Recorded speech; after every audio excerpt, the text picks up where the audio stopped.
तो आज हम एक नई चीज बताएंगे आपको, electric field lines and electric flux. समझिए जरा, इलेक्ट्रिक फील्ड लाइंस क्या होती हैं, इलेक्ट्रिक फ्लक्स क्या होता है, उसको समझते हैं। देखिए, अभी हमने इलेक्ट्रिक फील्ड के बारे में जाना था। इलेक्ट्रिक फील्ड क्या होता है? रीजन होता है किसी भी चार्ज के अराउंड, ओके, और उस रीजन की इंटेंसिटी होती है जिसको हम फोर्स पर यूनिट चार्ज बोलते हैं। ठीक है, अब बात करते हैं कि इलेक्ट्रिक फील्ड लाइंस को जो हम लोग रिप्रेजेंट करते हैं वो एक्चुअली फील्ड लाइंस दिखती नहीं है, ये इमेजिनरी कर्व लाइंस होती हैं। तो हेडिंग नोट कर लिए, electric field lines and Gauss and electric flux. Electric field lines and electric flux. Electric flux,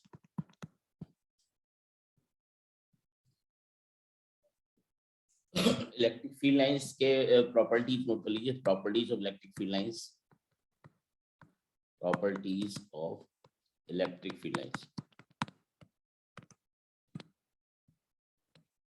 देखिए, कोई भी चार्ज होता है ना बेटा तन्वी, जैसे मान लो कोई पॉइंट चार्ज हो गया प्लस क्यू,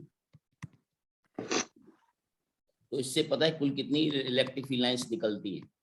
हालांकि आपको दिखेंगे नहीं, इनफाइनाइट नहीं, वो इनफाइनाइट नहीं होती, फाइनाइट होती हैं। कितनी होती हैं बताता हूँ। किसी भी चार्ज से इलेक्ट्रिक फील्ड लाइंस कितनी निकलती है? अगर पॉइंट चार्ज है, पहले समझो इसको तनवीर, नोट मत करो, पहले समझो। कोई भी चार्ज है अगर प्लस क्यू, तो उससे कितनी इलेक्ट्रिक फील्ड लाइंस निकलती हैं? Number of electric field lines पता है कितनी निकलेंगी? Number of electric field lines जो निकलती हैं इससे बेटा, वो क्यू अपॉन एप्सिलॉन नॉट निकलती। कितनी निकलती हैं? Q by epsilon not. इतनी नंबर ऑफ फील्ड लाइन निकलती हैं इससे, किसी भी चार्ज से। और जितना ज्यादा चार्ज होगा उतनी फील्ड लाइंस बढ़ जाएंगी, क्योंकि एप्सिलॉन नॉट तो फिक्स होता है। फिक्स होता एप्सिलॉन है। नॉट की वैल्यू क्या होती है? 8.85 10⁻12 होता है यूनिट एसआई एमकेएस में। ठीक है, यस सर। ओके, हाँ बोलो बेटा। नहीं 4 pi epsilon naught 9 to the power 10 9 into 10 to the power 9 होता है। कौन सा? 4 पाई 1 by 4 पाई एप्सिलॉन नॉट। नहीं, ये वो होता है ना 1/4 पाई एप्सिलॉन नॉट, जो होता है ना वो होता है 9 × 10 4 टू पावर 9 into 10 9। 9 होता है, ये होता है 10⁻9। अगर यस सर। इससे अगर हम एप्सिलॉन नॉट निकालेंगे ना, तो कितना आएगा? 1/4 pi into 9 into 10 to power 9। जब इसको सॉल्व करोगे ना बेटा, तो ये वाली वैल्यू आ जाती है, ऊपर वाली वैल्यू आ जाती है, ये वाली। Okay, yes sir. Epsilon naught की वैल्यू 8.85 होती है Tanvi. Yes sir. 1/4 pi epsilon naught की वैल्यू होती है 9 into 10 to power 9। Okay, yes sir. Okay, अब देखो, तो आपने ये देख लिया, अगर पॉजिटिव चार्ज है तो इतनी फील्ड लाइंस इमर्ज होती हैं। क्या होती हैं? इमर्ज होती हैं। क्या होती हैं? इमर्ज। इमर्ज होती है। इमर्ज मतलब निकलती हैं। और अगर यही अगर नेगेटिव चार्ज होता है बेटा, तो इतनी फील्ड लाइंस इसमें क्या होती हैं? कन्वर्ज होती हैं। क्या होती हैं? कन्वर्ज होती है। कन्वर्ज होती है। हालांकि इनको डॉट डॉट से दिखाना चाहिए कि फील्ड लाइंस एक्चुअल में नहीं होती, वो इमेजिनरी होती हैं। इसको डॉट, तो इसको आप डॉट डॉट से दिखाएं।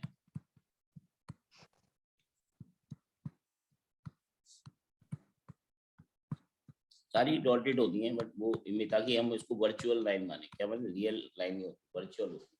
वर्चुअल होती है। इनको आप देख नहीं पाओगे, आपको सिर्फ फील होता है। तो वर्चुअल फील्ड लाइंस है ये। अगर नेगेटिव चार्ज है तो नंबर ऑफ फील्ड लाइंस कितनी हो जाएंगी? Number of field lines diverge converge कितनी होंगी? Number of electric field lines converge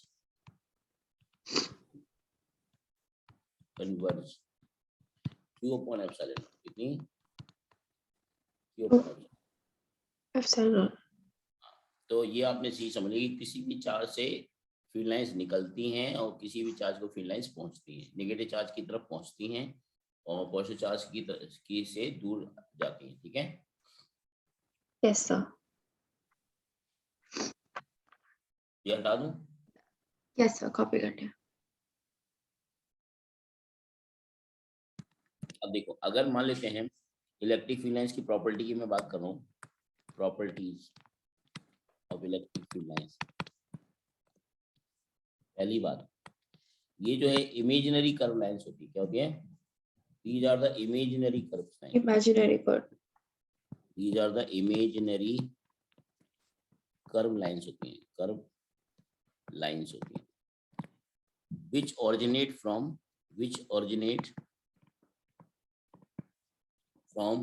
plus q charge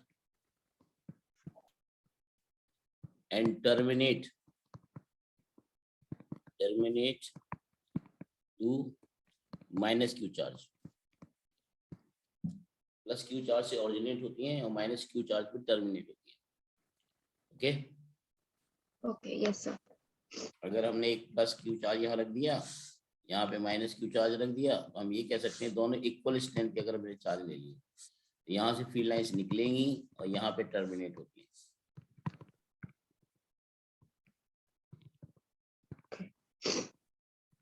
magnet की तरह है।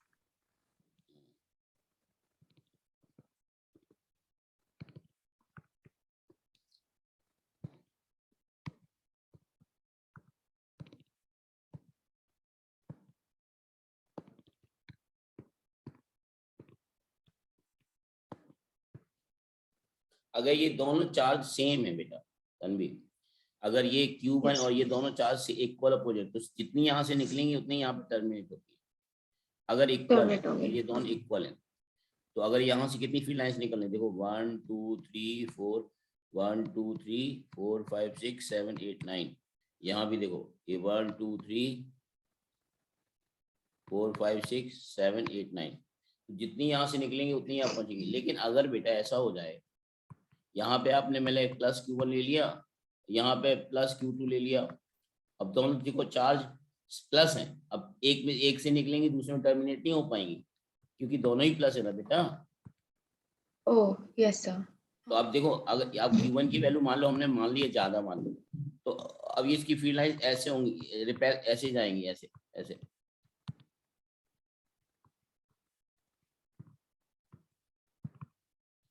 और इसकी भी बाहर जाएंगे अपने साइड से। अब देखना, इससे हमने ज्यादा भेजी, अब इससे इसमें इससे कम भेजेंगे, ठीक है।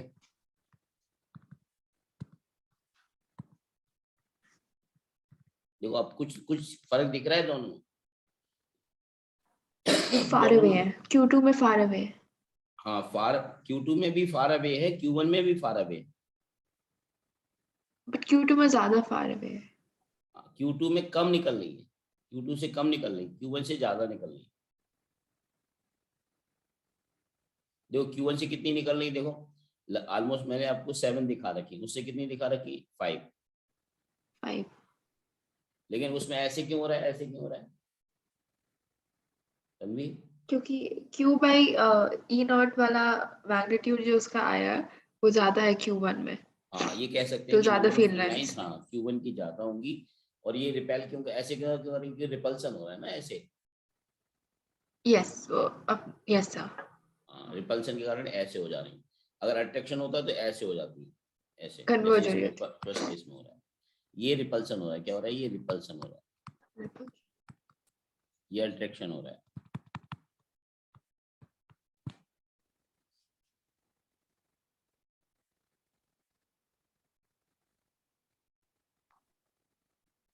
ओके ओके बेटा। Yes sir. तो पहला पॉइंट तो यही था कि अगर चार्ज सेम स्ट्रेंथ के होंगे तो कैसे दिखाएंगे, सेम साइन के लिए कैसे दिखाएंगे, अपोजिट साइन के लिए कैसे दिखाएंगे, ये आइडिया लग गया होगा।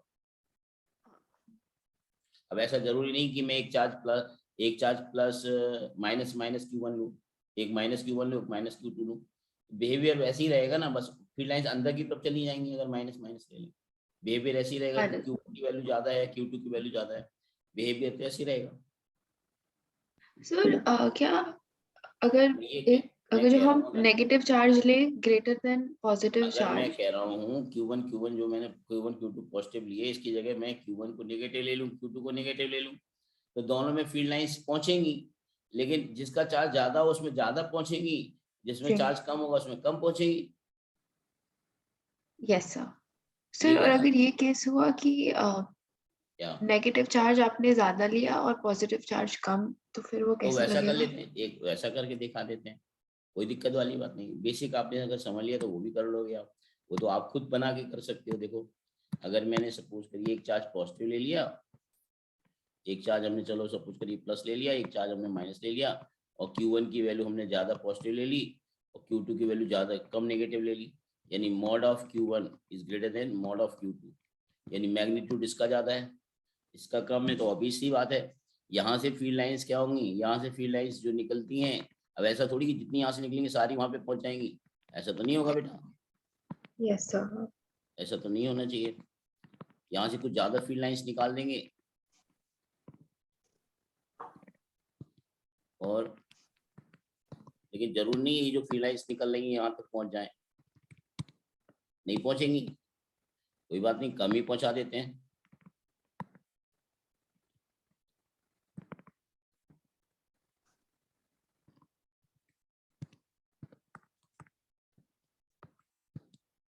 अब कुछ समझ आया? Yes, sir. समझ आया।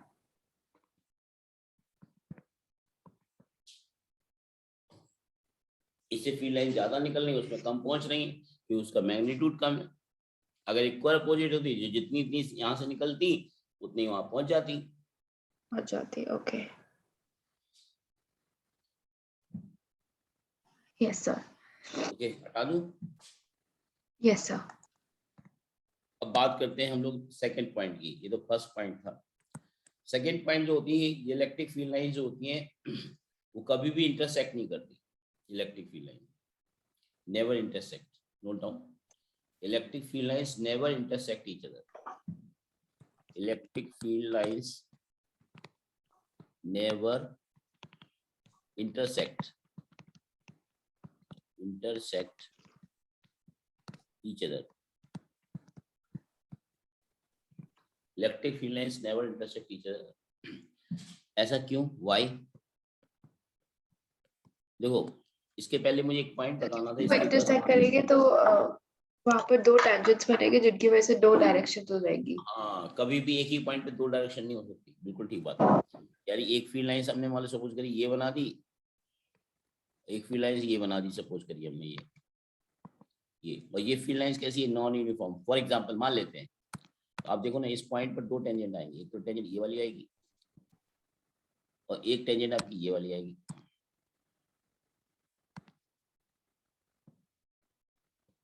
ग्रीन टेंजेंट, एक ही पॉइंट पे दो अलग अलग डायरेक्शन हो गई ना, ये E1 हो गई, ये E2 हो गई।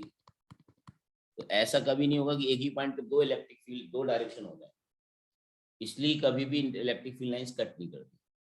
तो लिख लीजिए इस पॉइंट को, आपको ये पॉइंट्स का मतलब पता था पहले से, ये आपने खुद पढ़ा था क्या? ये तभी खुद पॉइंट पढ़ा था क्या आपने? मैग्नेट में भी ऐसे ही होता है, किसमें और होता है कल भी मैग्नेट? एनसीईआरटी में। हाँ हाँ हाँ यस यस, लिख लीजिए, फिर भी नोट्स बना रहे तो लिख ही लीजिए, डायग्राम भी बना लीजिए।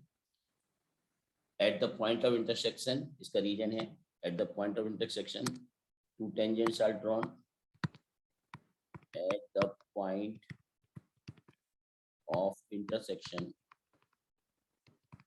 two tangents are drawn,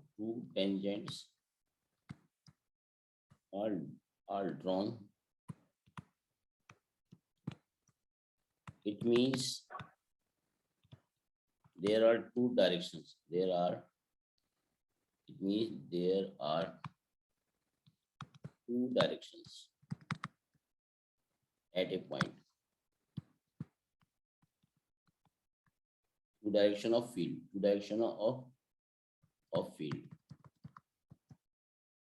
at a point. It is impossible, it is not possible, it is not possible. Not possible.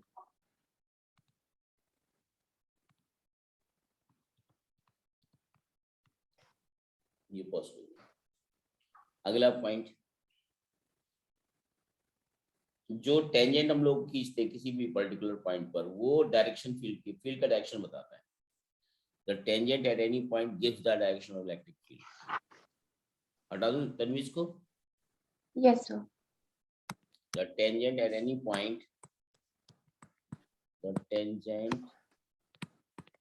at any points of electric field lines gives the direction of electric field at that point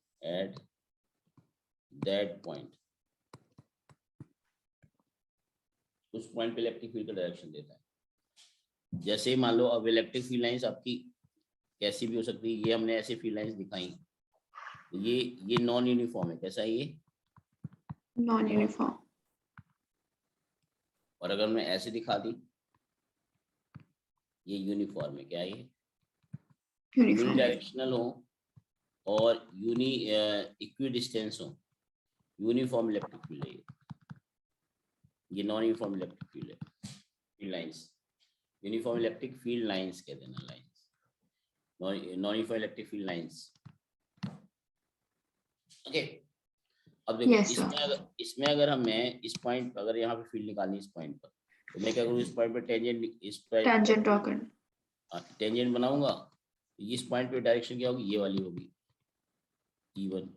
इस point पे अगर निकालना है suppose करिए इस point पे, तो इस पॉइंट पे टेंजेंट ये बन जाएगी, ये डायरेक्शन हो जाएगी, इस पॉइंट पे फील्ड की डायरेक्शन इधर होगी E2। यहाँ पे क्या होता है यूनिफॉर्म में किसी भी पॉइंट पे टेंजेंट बनाओ हमेशा वही रहेगा, किसी हरी सेम डायरेक्शन रहेगी, चेक करिए सब में डायरेक्शन सेम ही होगी।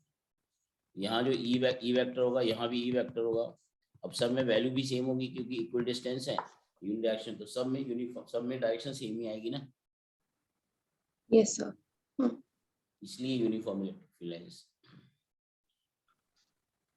तो ये मेन फीचर्स थे इलेक्ट्रिक फील्ड लाइंस के जो हमने बता दिया आपको, ठीक है। yes sir, एक और इम्पोर्टेंट फीचर है वो भी नोट कर लेते हैं, कभी भी क्लोज लूप नहीं बनाता इलेक्ट्रिक फील्ड लाइंस कभी भी। अगर इलेक्ट्रोस्टैटिक में देखा जाए, इलेक्ट्रोस्टैटिक्स में आगे जाके हम लोग मैग्नेटिक फील्ड जब पढ़ेंगे वहां भी इलेक्ट्रिक फील्ड होती है, लेकिन वहां जो मैग्नेटिक फील्ड में इलेक्ट्रिक फील्ड होती है वो नॉन कंजर्वेटिव होती है। आपने पढ़ा होगा 11th में दो तरह की फील्ड होती है, conservative and non conservative.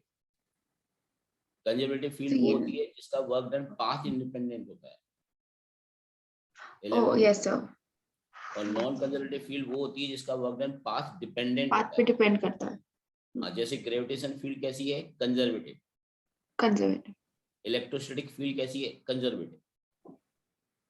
Okay, तो इलेक्ट्रोस्टैटिक फील्ड कंजर्वेटिव होती है तो वर्क डन पाथ इंडिपेंडेंट होता है, और क्लोज लूप में वर्क डन आपका जीरो होता है, क्लोज लूप में वर्क डन जीरो होता है, हाँ, और लेकिन नॉन कंजर्वेटिव होता तो क्लोज लूप में वर्क डन जीरो नहीं होता। इसमें एक पॉइंट मेंशन क्लोज लूप तो ये बना रहे थे ना पीछे भी, कहाँ बना रहे थे क्लोज लूप, बताता हूँ। क्लोज लूप का जब वो मतलब ऑपोजिट राउंड, चार्जेस थे, मैं बताता हूँ अभी हटा दूं इसको, तो अभी वो भी डाउट क्लियर हो yes sir, जाएगा।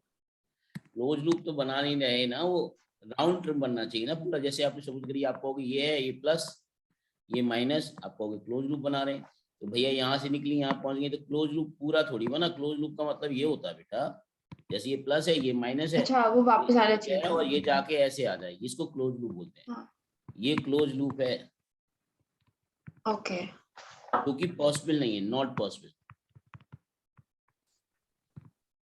ये पॉसिबल है, बोलो तन्वी। yes sir, समझ गए, तो electric field lines close loop में अगर बनाएंगे तो वर्क डन जीरो होगा, क्या होगा, work done close zero, loop. Okay, तो ये वो वाला इलेक्ट्रिक फील्ड लाइंस के लिए दिखाया था, ठीक है। तो कोई भी क्लोज लूप में अगर आप देखोगे तो वर्क डन जीरो आएगा। जैसे मान लो सपोज करिए, जैसे मान लो ये इलेक्ट्रिक फील्ड है, ये इलेक्ट्रिक फील्ड चाहे यूनिफॉर्म मान लो चाहे नॉन यूनिफॉर्म मान लो, यूनिफॉर्म मान लेते चलिए, यूनिफॉर्म इलेक्ट्रिक फील्ड है, पार्टिकल सपोज करिए यहाँ से चला कोई पार्टिकल क्यू और घूम फिर के यहीं पर आ गया, तो वर्क डन इस पूरे प्रोसेस में क्या होगा, वर्क डन पूरे प्रोसेस में जीरो आएगा, जीरो होगा, क्लोज लूप बन गया ना। yes sir, ओके, चाहे ये फील्ड नॉन यूनिफॉर्म ही क्यों ना हो बेटा, ये भी मैं बता देता हूँ, चाहे ये फील्ड नॉन यूनिफॉर्म ही क्यों ना हो, वर्क डन क्लोज लूप में जीरो ही होता है। क्या होता है, जीरो होता है, zero, work done in close loop is zero. हटा दो, yes sir,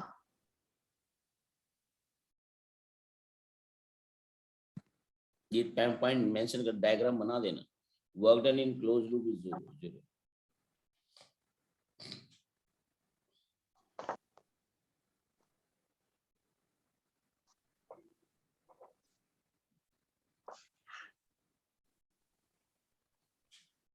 हटा दूं करने? एक सेकंड।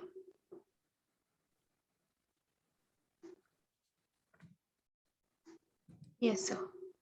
बात करते हैं, ये तो आपको समझ आ गया, इस इलेक्ट्रिक फील्ड लाइंस की बात हो गई सारी।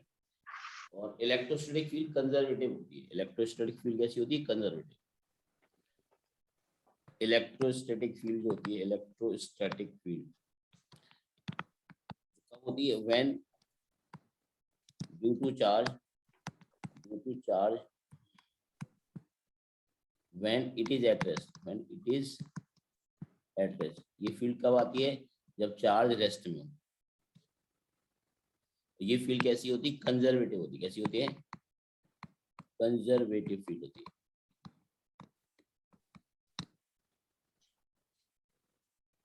कोई भी फील्ड जो चार्ज रेस्ट की वजह से आए, वो फील्ड कंजर्वेटिव होती है, उसको इलेक्ट्रोस्टैटिक फील्ड बोलते हैं। ठीक है, ओके सर।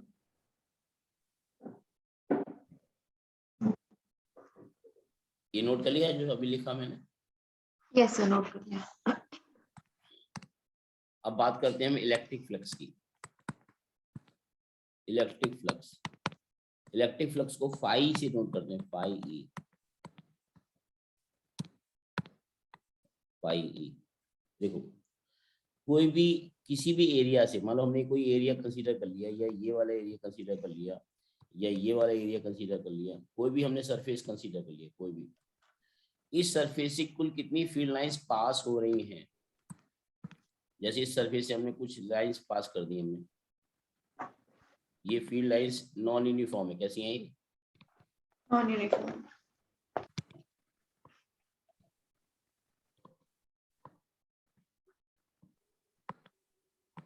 ये फील्ड लाइंस हमने पास करी, यहाँ से निकल इंटर कर रही हैं, दूसरी साइड से क्या कर रही है? इंटर कर रही है। ठीक है, यहाँ भी हमने मान लिया कोई, हमने यहाँ पे चलो यूनिफॉर्म फील्ड लाइंस मान लिया है।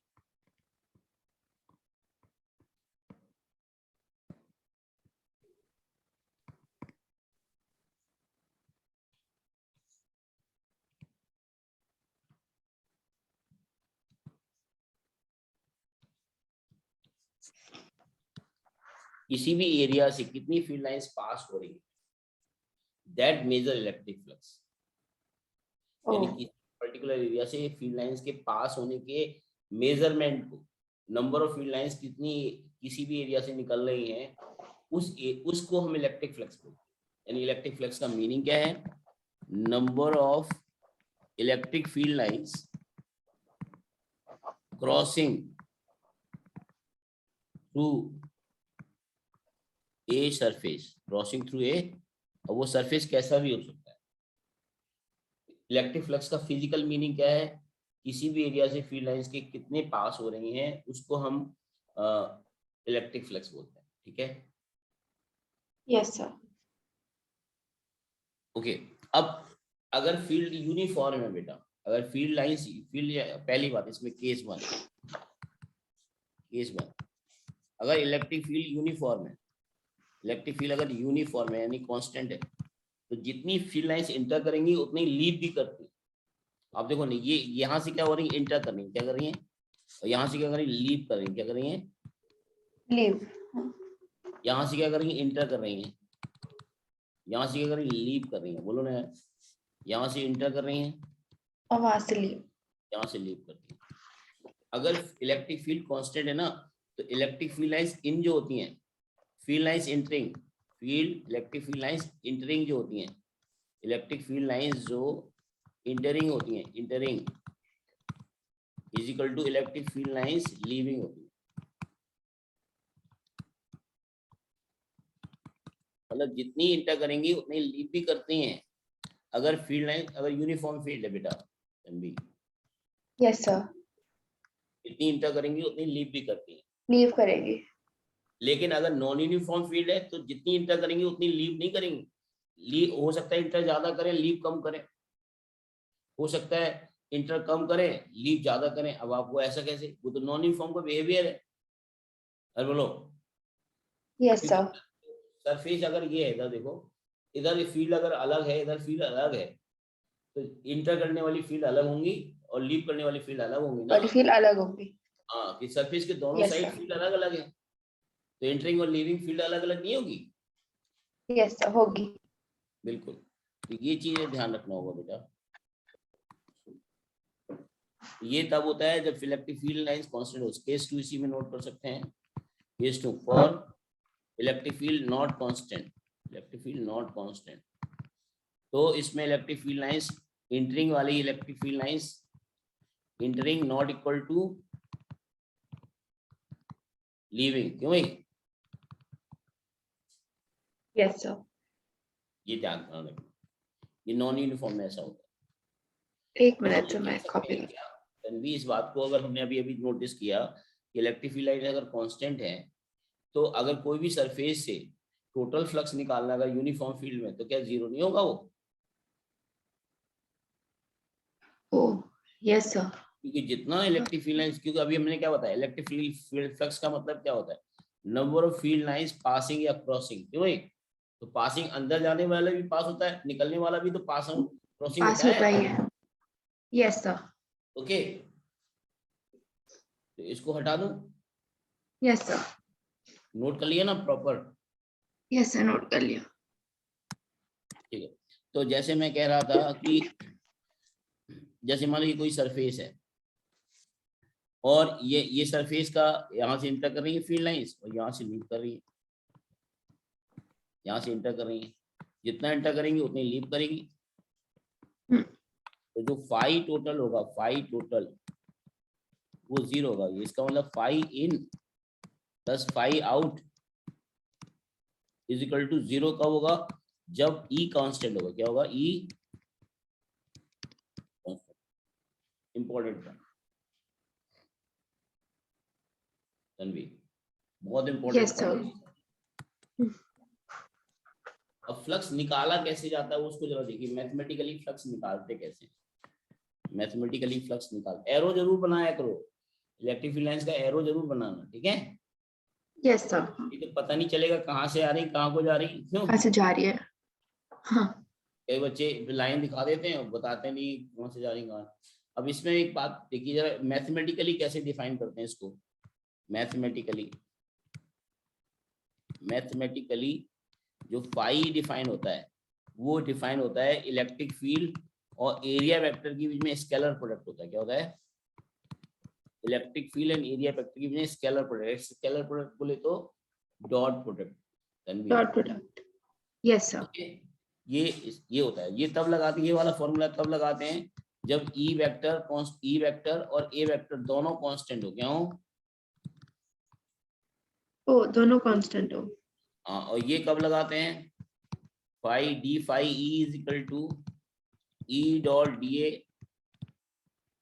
जब कोई एक चीज वेरिएबल करती है। और फिर अब टोटल निकालने के लिए इंटीग्रेट करना पड़ता है, D phi is equal to E dot D A. ये तब लगाते हैं बेटा जब ई और ए और बोथ वेरिएबल हो। क्या हो? बोथ वेरिएबल हो। या तो ई वेरिएबल हो या ए वेरिएबल हो या बोथ वेरिएबल हो। बोलो तन्वी। Yes sir. अब आप कहोगे वेरिएबल का क्या चक्कर है? देखते हैं एरिया वेक्टर। तो आप एक जो नया यहाँ पे टर्म आया एरिया वेक्टर, क्या आया? ए यहाँ पे एरिया क्या है? वेक्टर। अब आप कहोगे सर 11th में तो हमें एरिया स्केलर पढ़ाया गया था, आप वेक्टर बोल रहे हो तन्वी। Yes sir. तो बड़ी नाइंसाफी हो गई। हाँ। 11 में बोला एरिया वेक्टर स्केलर और यहाँ बोले हम वेक्टर। हम वेक्टर। बोलते हैं एरिया स्केलर होता है, लेकिन यहाँ पे इसको फ्लक्स को समझाने के लिए एरिया को वेक्टर इसलिए माना गया है ताकि आप उसमें इंटरिंग और लीविंग फ्लक्स को प्रॉपर से कैलकुलेट कर पाओ।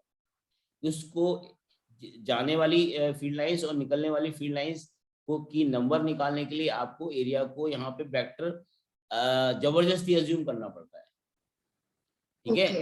एरिया वेक्टर नहीं होता है, स्केलर होता है। लेकिन एरिया को अगर, क्योंकि हमने यहाँ पे स्केलर प्रोडक्ट बोल दिया ना, ई और ए के बीच में स्केलर प्रोडक्ट बोलेंगे तो एरिया को वेक्टर मानना पड़ेगा ना, क्योंकि तो स्केलर प्रोडक्ट किसके बीच में होता है? दो वेक्टर के बीच में होता है ना।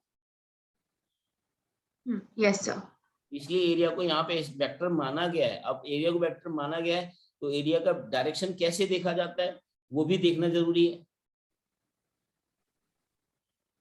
Tanvi, yes sir. Electric field का डायरेक्शन तो आपको देखना बता दिया, प्लस से अवे और माइनस की तरफ, प्लस से अवे माइनस की तरफ। और टेंजेंट खींचते हैं उससे भी डायरेक्शन पता चल जाता है। लेकिन एरिया वेक्टर का डायरेक्शन थोड़ा अलग तरीके से निकाला जाता है, तो वो देखते हैं एरिया वेक्टर का डायरेक्शन कैसे निकाला जाता है। ठीक है, यस सर। तो इसको हटा दूं, ये नोट कर लिया। नोट कर लिया। अब डायरेक्शन इलेक्ट्रिक फील्ड का कैसे निकाला जाता है जरा देखिए। Direction of electric field, direction of sorry area vector, direction of area vector. Area vector हमेशा याद रखना है। जैसे मान लो कोई प्लेन है, ये कोई प्लेन है, ये सर्कुलर प्लेन दिख रहा है आपको?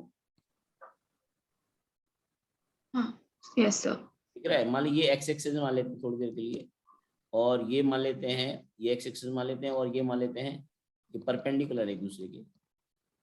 ये 3D बना रहा हूँ।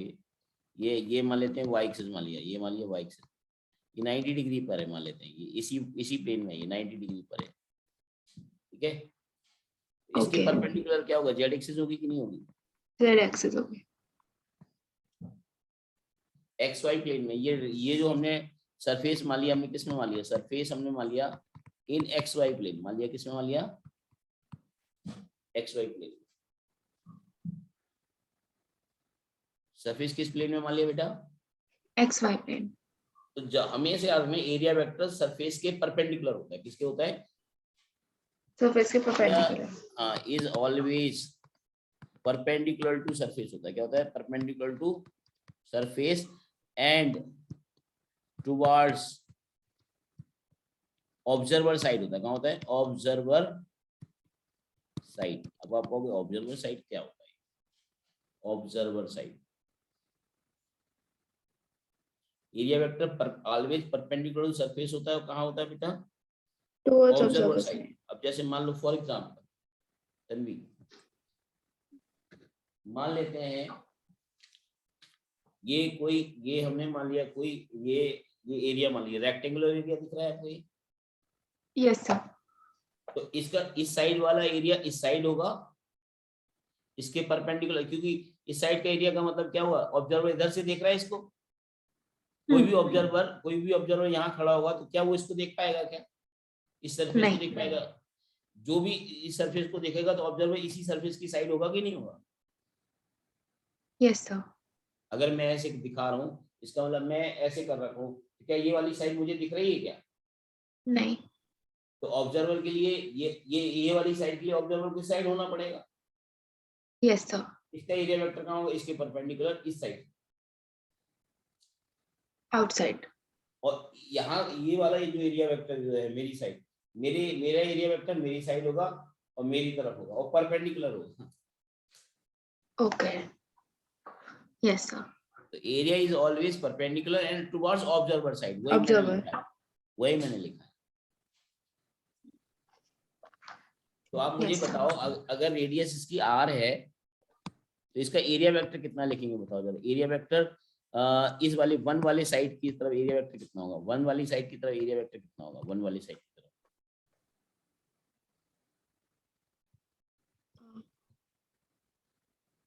पाई r square z cap. Z cap. Sorry k सही कैप। बोला आपने, बिल्कुल सही बोला। Pi r square z cap की जगह के कैप बोलेंगे। Very good. लेकिन तुम्हारा मैं इंटेंशन बिल्कुल समझ गया कि जेड कैप का मतलब के कैप। Very good.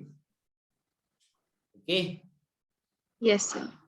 अब बताओ A2 का एरिया वेक्टर क्या होगा? Pi r square j cap minus k cap. J cap क्यों? उसके जस्ट अपोजिट होगा ना, जे कैप का थोड़ी होगा। अच्छा यस, माइनस के कैप। उसकी ठीक अपोजिट ही तो हो रहा है एरिया वेक्टर। Yes sir. 2 का मतलब ये नहीं कि वाई एक्सिस प्लेन तो ऐसे रखा ना, ये वाई एक्सिस तो ये है, ये नीचे वाला प्लेन तो पार्ट ऐसे रखा, ये और ये होगा ना, ये और ये। Yes sir. गेटिंग? ये 2 हमने 2 नीचे वाली साइड दिखाई है, ये नीचे वाली साइड। आप इसको वाई एक्सिस तरफ मत समझ लेना। Okay yes sir. A plate, basically. हाँ plate, plate like plate. Okay, हटा दूं इसको? Yes, sir. तन्वी, Hmm. अब देखो ये तो हमने एरिया वेक्टर समझा दिया और आपको ये भी बता दिया कि फ्लक्स ई डॉट ए कब लगाएंगे और ई डॉट डी ए कब लगाएंगे और इंटीग्रेट कब करेंगे। ई डॉट डी ए कब लगाएंगे? जब कोई ना कोई एक वेरिएबल हो या दोनों ही कोई एक चीज variable. Very good, very good. और ई डॉट ए डायरेक्ट लगा सकते हैं जब दोनों कांस्टेंट हो, ठीक है। Yes, sir. तो अब हम इसको कैलकुलेट करके दिखाते हैं आपको। जैसे अब जब भी हम फ्लक्स निकालते हैं कांस्टेंट की वजह से, E dot A is equal to हो जाएगा, इसको हम लिख सकते हैं ई ए कॉस थीटा। क्या हो जाएगा? ये cos थीटा। जैसे मान लो हमने कोई सरफेस मान ली है और हमने इलेक्ट्रिक फील्ड लाइंस हमने ऐसे पास करा रखी हैं, ऐसे ये इलेक्ट्रिक फील्ड लाइंस, ये कोई सरफेस ऐसे रखी है, इलेक्ट्रिक फील्ड लाइंस ऐसे रखी, इलेक्ट्रिक फील्ड लाइंस हमारी ये दे रखी हैं और इलेक्ट्रिक फील्ड लाइंस सपोज करिए ये एंगल जो बना रही हैं ये वर्टिकल से, मतलब एरिया वेक्टर कहाँ होगा? ऊपर की डायरेक्शन होगा ना। फर्स्ट साइड का एरिया वेक्टर ऊपर की साइड होगा, नीचे साइड का एरिया वेक्टर नीचे साइड होगा, नहीं होगा क्या? Yes, sir. तो इसका एरिया वेक्टर से ये एंगल बना रही है थीटा। कितना बना रही है? थीटा। ये Theta. एरिया वेक्टर है, एरिया वेक्टर फर्स्ट साइड का एरिया वेक्टर। Okay, Oh. और नीचे वाले जो एरिया वेक्टर A2 है इसके साथ एंगल कितना बनाएंगे? ऑब्वियसली 180 माइनस थीटा नहीं बनाएंगे। 180 minus theta. ऊपर वाले फ्लक्स, ऊपर वाले सरफेस के लिए जो फ्लक्स होगा phi1, ये कौन सा होगा? लीविंग। phi1 मतलब phi1 बोले तो लीविंग। क्यों असी? क्यों क्या बोलते हैं उस तन्वी? एंड से लीव हो रहा है क्योंकि उस एंड से हाँ, लीव हो इसको रही है क्या लाइन। लिखेंगे? इसको लिखेंगे E A1 cos थीटा, जो कि पॉजिटिव होगा। पॉजिटिव क्यों होगा? कि एक्यूट एंगल होगा। Acute angle. क्योंकि आप खुद सोचो, ये पॉजिटिव कब होगा? जब थीटा इज एक्यूट। क्या होगा? When theta is acute. Negative कब होगा? जब theta is obtuse. Obtuse. Zero कब होगा? जब थीटा इज 90। बोलो ना यार। Yes, sir.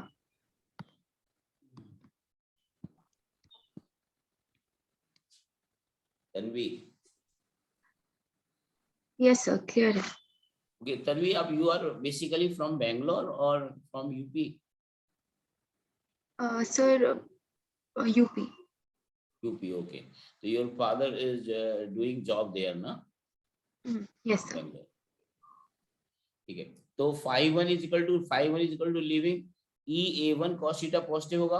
अब मुझे बताओ जरा phi2 क्या होगा बेटा? phi2 is equal to phi entering होगा ना, ये एंटरिंग। Entering. तो ये नेगेटिव हो जाएगा क्योंकि 180 minus theta है। इसकी वैल्यू लिखूंगा मैं E A2 cos Cos 180 180. Minus theta. Obviously negative आएगा ये। Yes, sir. cos 180 minus theta minus cos theta होता है ना। Minus cos theta. Yes, sir. और A1 और A2 का जो मॉड होगा वो कितना होगा बेटा? पाई आर स्क्वायर होगा। क्या होगा? Pi r square. Concept clear हो रहा है आपको कि नहीं हो रहा है? Yes, sir. अब मैंने एक बात बोली थी आपको, अगर E कांस्टेंट है, अगर हमने E कांस्टेंट है तो चलिए चेक करते हैं क्या phi in plus phi out zero हो रहा है कि नहीं हो रहा है। Let's check. इसकी वैल्यू निकाल के देखते हैं। तो phi in plus phi out zero होना चाहिए। चेक करते हैं। Yes. अब देखो फाई इन क्या हो जाएगा? देखो फाई इन हो जाएगा आपका E A cos theta, plus में होगा नहीं होगा? Plus में।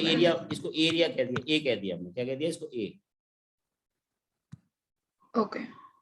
अब जरा देखिए, इसको हम लिख सकते हैं E into a cos 180 minus theta minus cos theta हो Plus जाएगा। theta. Yes, sir. तो जरा देखो क्या जीरो हुआ क्या बेटा Tanvi? Yes, sir. Cancel out हो गया। जो बात बोली थी, जबरदस्त बात बोली थी।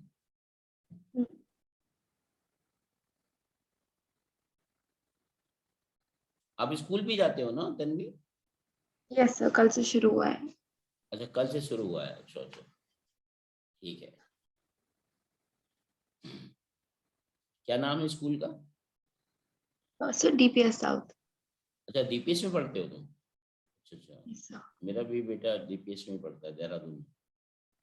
Oh, कौन से ग्रेड में? क्लास 10th में गया इस साल। Oh, अच्छा। All the best to him. बिल्कुल, अभी भी उसका स्कूल 7 तारीख से शुरू हुआ है। लेकिन ये बात है कि मैं उसको समय नहीं दे पा रहा हूँ, वो वहां पर है, मैं यहाँ पर, है ना। अच्छा। अब उसको समय देना पड़ेगा।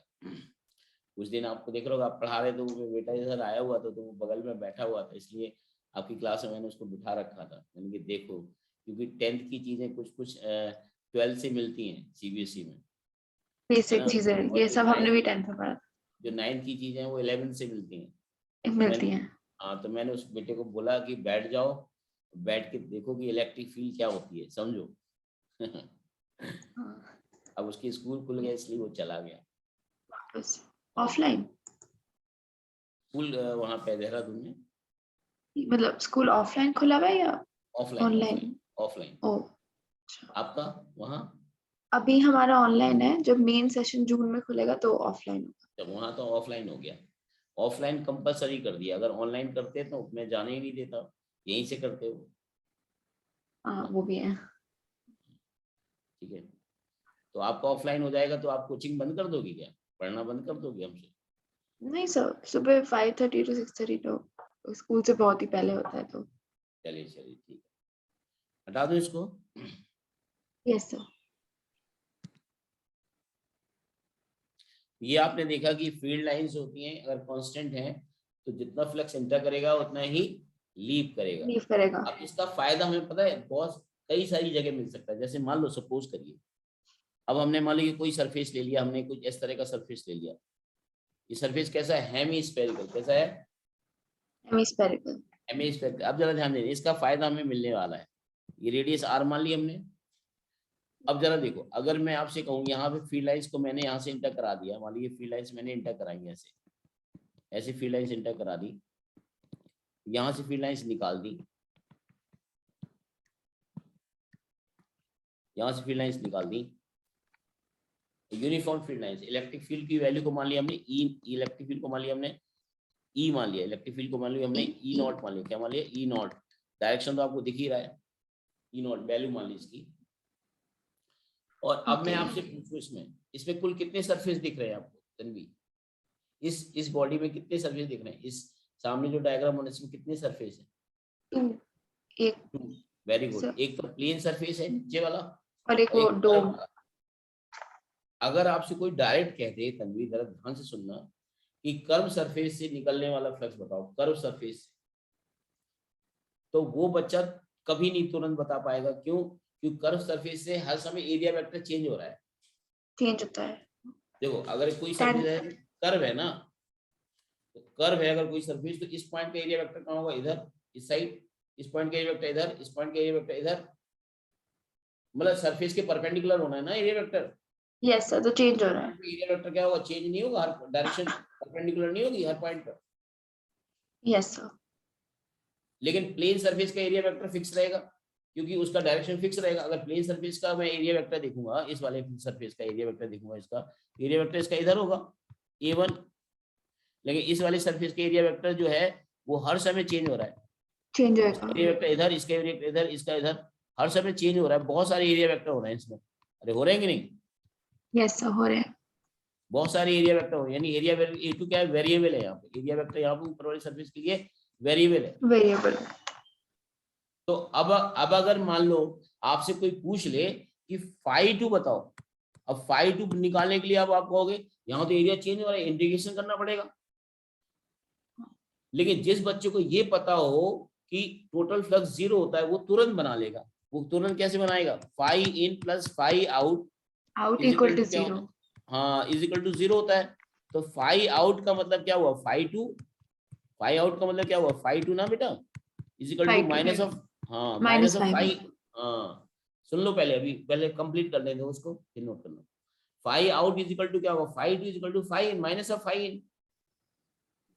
यस अब सर। 5 निकालना आसान है। 5 निकालना कैसे आसान है? देखो, इलेक्ट्रिक फील्ड अंदर गई और एरिया वेक्टर कहाँ होगा? बाहर। बाहर आया। इसका जो 5 इन होगा तो कितना होगा? E a cos 180। cos 180। ये कितना होगा? Minus k E a, minus k E आया, यानी इसकी वैल्यू हो जाएगी माइनस के E इंटू ए की वैल्यू कितनी है? Pi r square. Pi r square. इसकी वैल्यू क्या हो गई? इसकी वैल्यू है minus of minus k E into pi square. अब आप कहोगे यहाँ भी ये माइनस क्यों लगाया, ये तो माइनस इसके लिए लगाया ना, ये यस सर, माइनस वो इसके लिए लगाया डायरेक्शन हुआ है। चेंज हम। हाँ, तो अब ये कितना हुआ, कितना ई इंटू, आप खुद सोचो ना, जितना एंटर करेगा उतनी तो लीप करेगा, ये फिर भी लीव करेगा। यूनिफॉर्म है, तो यही 5 आउट हो गया। तो 5 आउट निकालना आसान हो गया, नहीं हो गया, अगर हम ये हो कॉन्सेप्ट गया बता सर। दें। ये है।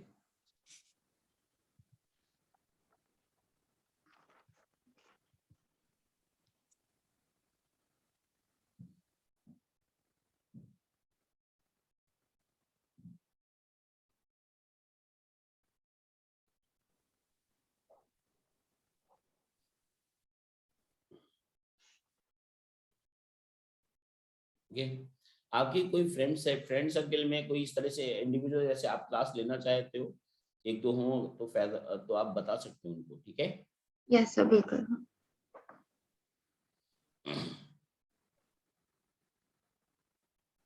या ग्रुप में लेना चाहे तो ग्रुप में भी ले सकते हैं क्लास, है ना।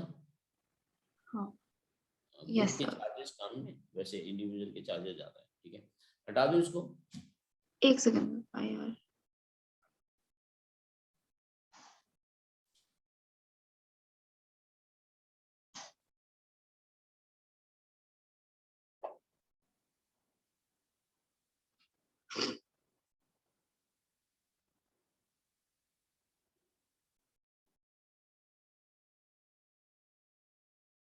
Yes sir. कल भी मुझे क्लास लीव करना होगा, क्योंकि ये फ्लक्स आपको बात समझ आ गई।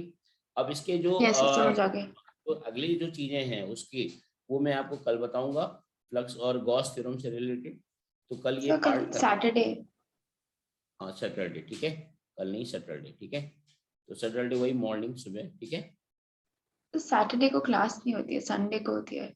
संडे को नहीं होती है ना, तो सैटरडे नहीं, कल तो सैटरडे है ना, संडे को लेंगे ना यस क्लास। सर। संडे का टाइमिंग हम आपको बता देंगे, ठीक है। ओके, ठीक है सर। और संडे को पहले थैंक क्लास यू सर। होगी, और टेस्ट के लिए टाइमिंग अलग रखेंगे, ठीक है। ठीक है सर। टेस्ट के लिए टाइमिंग इवनिंग रखेंगे, और क्लास आफ्टरनून रखेंगे या मॉर्निंग रखेंगे, मतलब बिफोर, ओके, मतलब 12 बजे के पहले रखेंगे संडे को क्लास, ठीक है। ठीक है सर। और इवनिंग में 5 बजे के, 4 से 5 के आसपास हम टेस्ट रखेंगे, ठीक सर इस सन यस सर, ओके, इस ठीक है, है। संडे को। क्यों? नहीं नहीं, मुझे चलिए फिर, हैं? सर इस संडे ना एक वो है, एलन का टेस्ट है, तो आफ्टरनून में रख सकते हैं हम। अच्छा, तो अभी आप एलएन के स्टूडेंट हो क्या? यस सर, वो 11th के अभी भी टेस्ट ले रहे हैं, लास्ट अच्छा टेस्ट अच्छा होगा अच्छा, कोई 11th नहीं, का। तो हमें आप मुझे बता देना, आपके कन्वीनियंट के अकॉर्डिंग टेस्ट दे देंगे, आप मुझे टाइमिंग बता देना, ठीक है। ठीक है सर। आप मैसेज कर देना व्हाट्सएप में, ठीक है। ठीक है, okay sir. Thank you sir. Welcome.